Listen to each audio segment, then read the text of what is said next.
अस्सलाम वालेकुम स्टूडेंट्स, आज हम पढ़ेंगे बेसिक कॉन्सेप्ट ऑफ फार्माकोलॉजी के बारे में।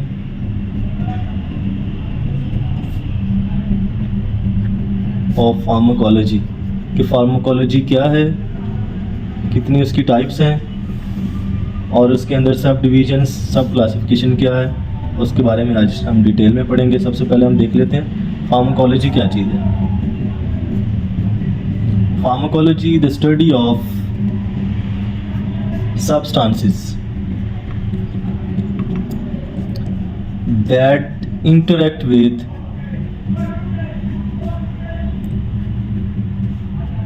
living systems through chemical reactions or chemical processes। Pharmacology science की वो ब्रांच है जिसमें हम देखते हैं कि सब्सटेंसेस लिविंग सिस्टम हमारे बॉडी के साथ किस तरह से इंटरेक्ट करते हैं और कौन कौन से केमिकल प्रोसेसेस और कौन कौन से केमिकल रिएक्शंस के थ्रू हमारी बॉडी में फंक्शन परफॉर्म करते हैं और हमारी बॉडी से फंक्शन परफॉर्म करवाते हैं। ये फार्माकोलॉजी है। फार्माकोलॉजी की आगे मैकेनिज्म के बारे में डिस्कस करेंगे कि मैकेनिज्म ऑफ एक्शन क्या होगा। मैकेनिज्म ऑफ एक्शन में फार्माकोलॉजी किस तरह से वर्क करती है, दो काम करती है, इनहिबिटिंग और एक्टिवेटिंग। इनहिबिटिंग में किसी प्रोसेस को स्लो डाउन कर देना या ख़त्म कर देना और एक्टिवेटिंग में किसी प्रोसेस को स्टार्ट कर देना, जैसे कि किसी रिसेप्टर को ब्लॉक करके एलर्जी को ख़त्म करना, दर्द को कम करना, ये सारी चीज़ें इसमें शामिल हो। एक्टिवेटिंग कि कोई सिस्टम बंद हो गया, क्लोज हो गया, उसका फंक्शन कम हो गया और उसको एक्टिवेट कर देना। ये सारा सिस्टम फार्माकोलॉजी के थ्रू होता है और ये इसके मोड ऑफ एक्शंस हैं या मैकेनिज्म्स हैं जो इनको हम अंडरलाइंग मैकेनिज्म्स कहते हैं। ब्रांचेस के बारे में बात करेंगे। दो ब्रांचेस हैं,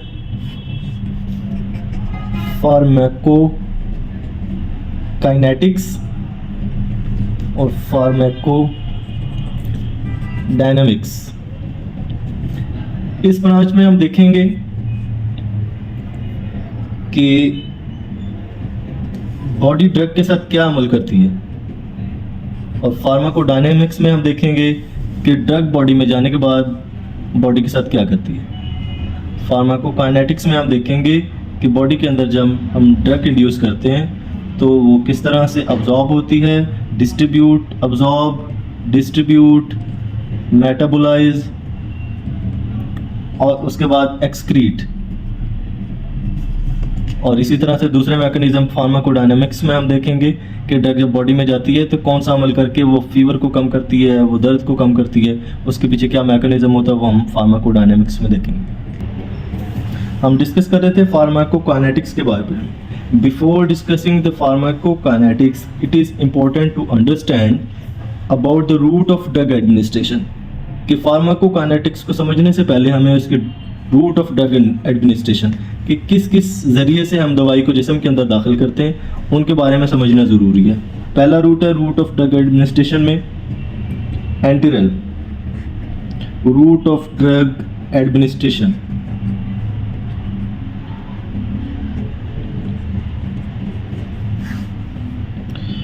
The route of drug administration is determined primarily by properties of drugs।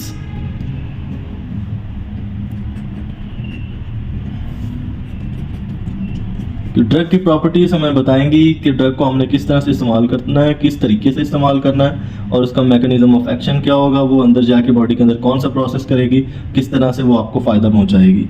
The route of drug administration is determined primarily by the properties of drug कि वो वाटर सॉल्युबल है या कि वो लिपिड सॉल्युबल है, वो आयोनाइज्ड है तो उस पर कौन सा चार्ज है और उसके थेराप्यूटिक ऑब्जेक्टिव्स क्या हैं।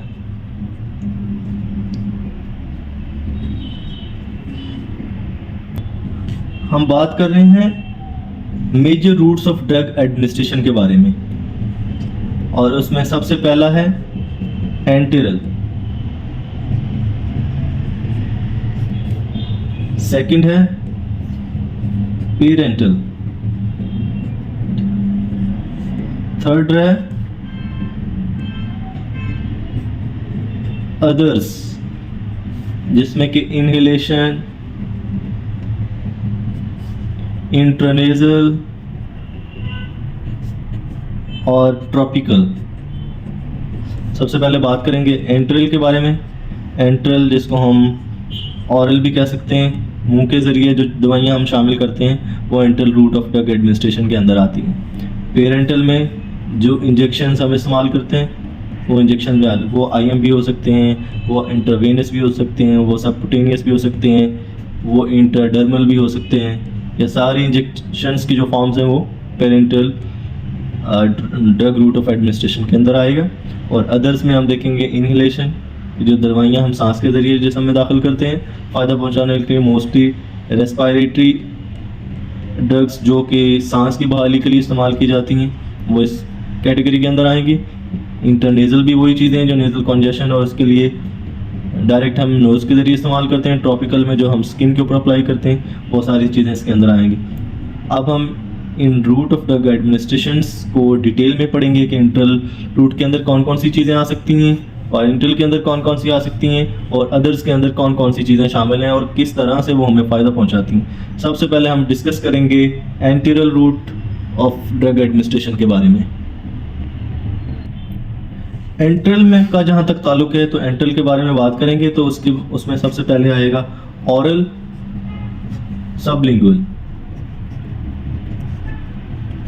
मुंह के ज़रिए से जो हम दवाइयाँ दे रहे हैं या जो दवाइयाँ बहुत सारी टैबलेट्स जैसे हार्ट के लिए इस्तेमाल होने वाली कुछ दवाइयों को ज़बान के नीचे रखा जाता है, वहाँ पे मौजूद ब्लड वेसल्स उसको अब्जॉर्ब करके आपके ब्लड का पार्ट बना देती हैं और आपको फ़ायदा पहुँचाती हैं। ऑरल और सबलिंगुअल दोनों रूट्स एंटीरियल की कैटेगरी के अंदर आती हैं।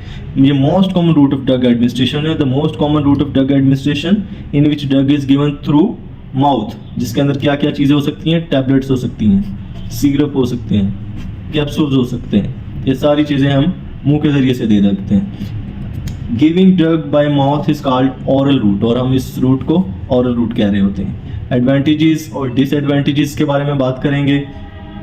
माउथ के ज़रिए कोई भी चीज़ इनटेक करना कन्वीनियंट हो सकता है, आसान हो सकता है एज़ कम्पेयर टू के इंजेक्शन लगवाना और वह सारी चीज़ें। तो ये सबसे पहले हम इसके बारे में बात करेंगे कि enteral route of drug administration के एडवांटेजेस क्या हैं, इसको हम सेपरेटली डिस्कस कर लेते हैं। हम बात कर रहे हैं एंटेरल या oral route of drug administration के एडवांटेजेस के बारे में कि इसके फ़ायदे क्या हैं। तो सबसे हम पहले बात करेंगे कि मोस्ट कॉमन भी है और कन्वीनियंट भी है, इजी टू टेक है। बच्चे बूढ़े बड़े सब इसको आसानी से इस्तेमाल कर सकते हैं कि अगर कोई मेडिकेशन इस्तेमाल कर रही हो तो दवाई की सूरत में सिरप हो, वो कैप्सूल हो, वो टैबलेट हो, तो आप मुंह के ज़रिए आसानी से ले सकते हैं। ये फर्स्ट एडवांटेज है। नेक्स्ट है हम इसको लोकल इफ़ेक्ट के साथ साथ सिस्टमैटिक इफ़ेक्ट्स के लिए इस्तेमाल कर सकते हैं कि लोकल भी वो फ़ायदा पहुंचाती हैं जिस चीज़ के लिए आप उसको इस्तेमाल करें और उस पूरे सिस्टम को, जैसे कि आप जीआईटी के लिए कुछ चीज़ इस्तेमाल करते हैं तो वो पूरे सिस्टम को फ़ायदा पहुंचाती है। Dosage form do not require sterile techniques के बारे में आप बेहतर जानते हैं कि जो चीज़ें हम आईवी इस्तेमाल करते हैं, आईएम इस्तेमाल करते हैं, उनका स्टीराइल होना बहुत ज़रूरी होता है क्योंकि वो डायरेक्ट ब्लड स्ट्रीम का पार्ट बन रही होती हैं और अगर उसके अंदर कोई डिसइंफेक्शन पार्ट होगा तो वो आपको अंदर जाके आपके ब्लड स्ट्रीम में नुकसान पहुंचा सकता है, कोई इन्फेक्शन कॉज कर सकता है। इसलिए ऑरल रूट में ये ख़तरे कम से कम होते हैं, इसलिए ये इसका एडवांटेज है एज़ कम्पेयर टू आईवी और IM. Delivery of drug into circulation is slow delivery का फ़ायदा ये होता है कि ये आप बहुत सारे साइड इफ़ेक्ट से बचाती है और लेकिन इसका डिसएडवांटेज ये होता है कि ये आपको आहिस्ता आहिस्ता फ़ायदा पहुंचाती है। अब हम बात करेंगे डिसएडवांटेजेस कि ऑरल रूट के डिसएडवांटेजेस क्या हैं। रेट ऑफ एब्जॉर्प्शन है जो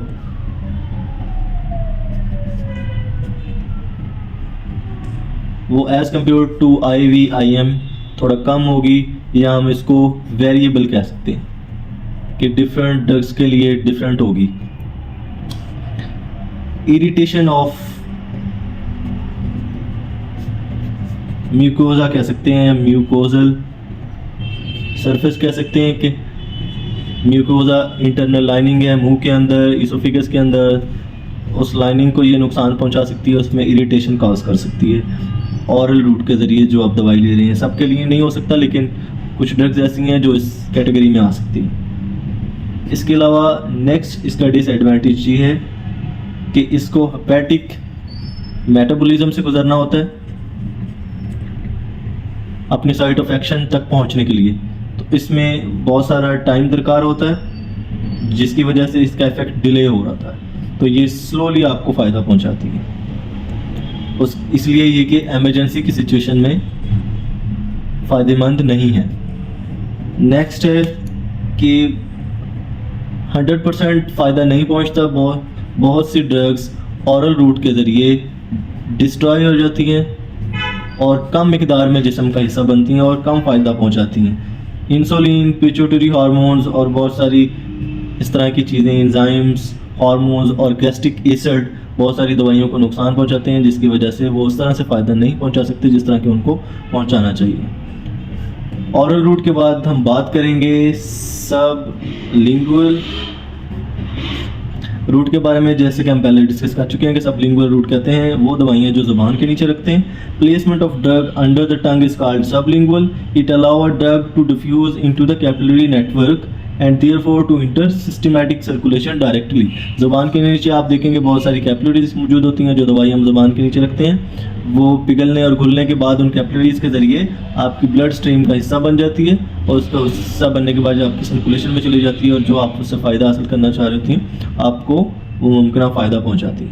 इसके भी एडवांटेज और डिसएडवांटेजेस हैं, उसके बारे में हम बात कर लेते हैं। सबसे पहले हम बात कर रहे हैं एडवांटेजेस के बारे में कि सबलिंगुअल रूट के अंदर एडवांटेजेस क्या हैं। रैपिड एब्जॉर्प्शन है, क्योंकि डायरेक्ट आप कैपिलरीज के थ्रू उसको अब्जॉर्ब करवा के जिस्म का हिस्सा बना रहे हैं और वो आपको फ़ायदा पहुंचा रही है।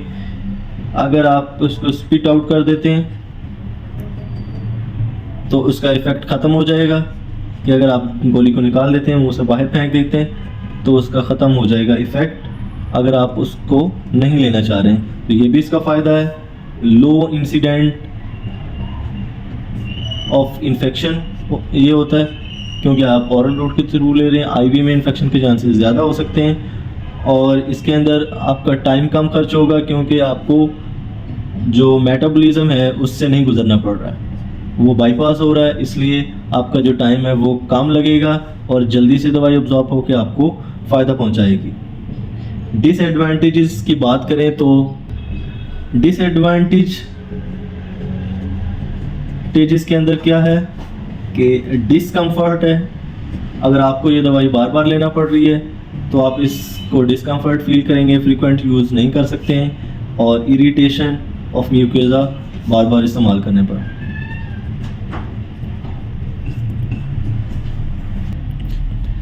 Enteral drug route of administration के बाद हम बात करेंगे next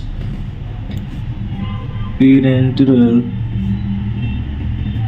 root of drug administration के बारे में, जो कि है जिस तरह कि आप जानते हैं आईवी, इंट्रावेनस, इंट्रामस्कुलर उन दवाइयों के लिए इस्तेमाल होता है। Parenteral administration is use for drugs that are poorly absorb from GIT, कि जो जीआईटी से अच्छे तरीके से अब्जॉर्ब नहीं होती, जिस्म का हिस्सा नहीं बनती, फ़ायदा नहीं पहुंचाती, ये उन ड्रग्स के लिए इस्तेमाल किया जाता है। या दूसरी कंडीशन क्या हो सकती है कि ट्रीटमेंट ऑफ अनकॉन्शियस पेशेंट, जो कि लोग होश में नहीं हैं, उनके लिए मुंह से दवाई लेना मुश्किल होता है। इस तरह की सिचुएशन में हम उनको इंट्रामस्कुलर या इंट्रावेनस दवाइयाँ जिस्म का हिस्सा बनाकर उनको फ़ायदा पहुंचाने और ठीक करने की कोशिश करते हैं, और इससे फ़ायदा ये होता है कि ये जल्दी भी फ़ायदा पहुंचाती हैं और कन्वीनियंट भी है, क्योंकि जो बेहोश पेशेंट है उसको मुंह के ज़रिए दवाई खिलाना मुश्किल है, इसलिए हम उसके लिए ये रास्ते इस्तेमाल करते हैं। इन रास्तों को हम parenteral route of drug administration कहते हैं। Parenteral route of drug administration में कौन कौन से रूट इस्तेमाल हो सकते हैं, उनकी एग्जांपल्स के बारे में हम देखेंगे कि उसकी एग्जांपल्स क्या हो सकती हैं। इंट्रावेनस के बारे में हम पहले बात कर चुके हैं, जिसको हम आईवी भी कहते हैं। इंट्रामस्कुलर आईएम, जिसको पट्ठों में इंजेक्शन लगाना कहते हैं। इंट्राडर्मल, ये भी हम स्किन की एक पार्ट होता है कि इंटरडर्मस जिसको बोलते हैं, बहुत सारी दवाइयाँ उसमें शामिल की जाती हैं। उसके बाद सबक्यूटेनियस है, ये भी स्किन का एक पार्ट है, एक लेयर है, उसमें जो दवाई इंजेक्शन के ज़रिए हम दाखिल करेंगे उसको सबक्यूटेनियस कहेंगे। इन तीनों के डिफरेंट इंट्रामस्कुलर, इंटरडर्मल, सबक्यूटेनियस इंजेक्शन लगाने के एंगल पे डिपेंड करता है। जिस एंगल पे हम इंजेक्शन लगाते हैं उसके हिसाब से इनकी पोजीशन डिफरेंट हो जाती है। इसके अलावा पेरिटोनियल आप जानते हैं कि एब्डोमिनल लेयर है, एब्डोमिनल पार्ट है। उसके अलावा इंट्रा आर्टियल होता है, इंट्रा आर्टीरियल बहुत सारी दवाइयाँ इस तरह से शामिल की जाती हैं आर्टरीज के अंदर। उसके अलावा इंट्रा कार्डिक होता है, कार्डिक जानते हैं लफ्ज़ से मालूम हो रहा है कि दिल के ज़रिए, तो दिल के अंदर हम बहुत सारी दवाइयाँ शामिल करते हैं, उनको इंट्राकार्डिक बोलते हैं। इंट्राकार्डिक के अलावा इंट्राथीकल